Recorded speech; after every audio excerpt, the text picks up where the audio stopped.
all about having fun. Good morning, everybody, and welcome to the Recovery Classroom. My name is Drew. I am alcoholic. Today, I'm a recovering alcoholic, and I cannot be any more grateful. We had a crosstalk meeting a couple nights ago, and in that meeting, one of the cards came in. We talked about it, but we didn't talk about it in great detail. And I was in a meeting last night, and a similar topic came up, and I said, you know what, we need to go talk about this one. The card that came in Tuesday night: how do I have fun in sobriety? And to give you the context, I can relate to this personally. I spent the majority of my life having fun only when alcohol was involved. In other words, if I was at a baseball game, enjoying a baseball game, I had to be drinking in order to have fun. If I was at a movie, enjoying a movie, I had to be drinking to have a good time. When I was at home, I had to be drinking to have a good time. My life revolved around alcohol. So when you get clean and sober, how do you have fun, right? I think it's a fair question, a valid question. I think it's one we don't talk about enough. So I wanted to kind of approach it today. Bill Wilson writes in the Big Book of Alcoholics Anonymous, and again, I'm not here to push a specific pathway. I can only speak to my own personal experience, which means AA, because that's the program I work. On page 152, Bill Wilson addresses this actually. In the middle of the page, it says, "I know I must get along without liquor," maybe drugs for you, "but how can I? Have you a sufficient substitute?" Yes, there is a substitute, and it is vastly more than that. It is a fellowship in Alcoholics Anonymous. Now, if you're not in Alcoholics Anonymous or you're working a different pathway, substitute that. It is a fellowship in recovery. Right? Okay, and he goes on to say, your imagination will be fired. Life will mean something at last. So that's great, but how? What about practical application? What do I do? He answers that. How is this to come about? Where am I to find these people? The last paragraph on page 152, you are going to meet these new friends in your own community. And that's why we're always stressing the importance and significance of meetings.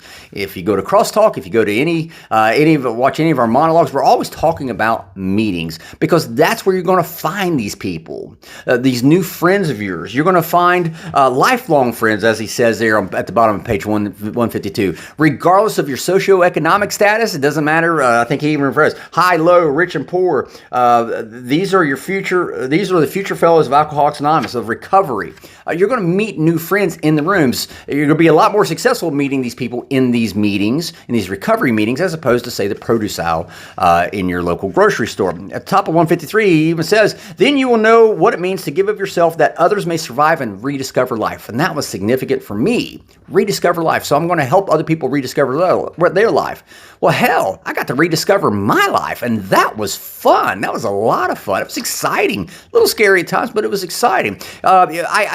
When Bill Wilson writes, your imagination will be fired, I got to try new things. And that was fun. That was trying new things and going, yeah, I'm pretty good at this, or no, I'm not pretty good at this. Great example of my own personal experience.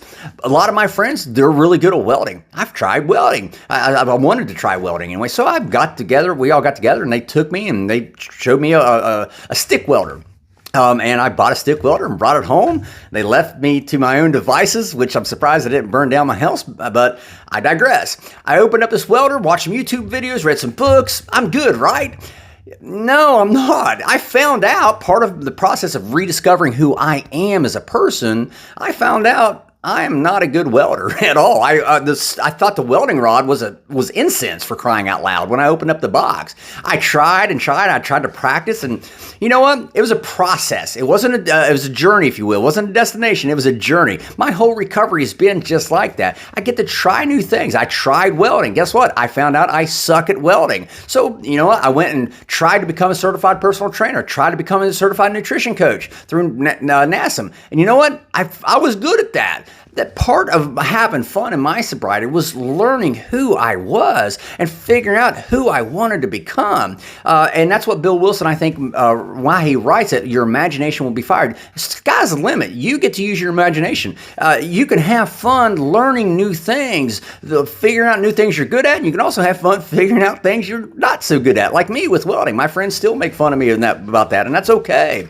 The whole purpose of sobriety, the whole purpose of recovery, like I said, it's a journey, not a destination. And all throughout my journey, I found little things to do. Going to baseball games, going to just hang out, meet up regularly at the Waffle House and bullshit with my friends, all kinds of things. I got to discover, and I'm still discovering, the person that I want to become, and that's been a blast. I encourage anyone who's thinking about sobriety, don't be thinking that, oh God, I'm not going to be able to have fun. That's a lie, total lie, flat out lie. I have had I've lived more in the last 4.5 years than I think I did in the first 46 years of my life. So that being said, I'm way out of time. I will leave you with this. Whenever I came in the rooms, my sponsor says this all the time, whenever I came in the rooms, I couldn't imagine my life without alcohol. Today, there's no way in a blue hell I'd ever want to imagine my life with it. So, way over time. Thank you guys for letting me come in and share 5 to 10 minutes of your day with you. You guys absolutely keep me sober, and I cannot be any more appreciative. We'll be talking again soon.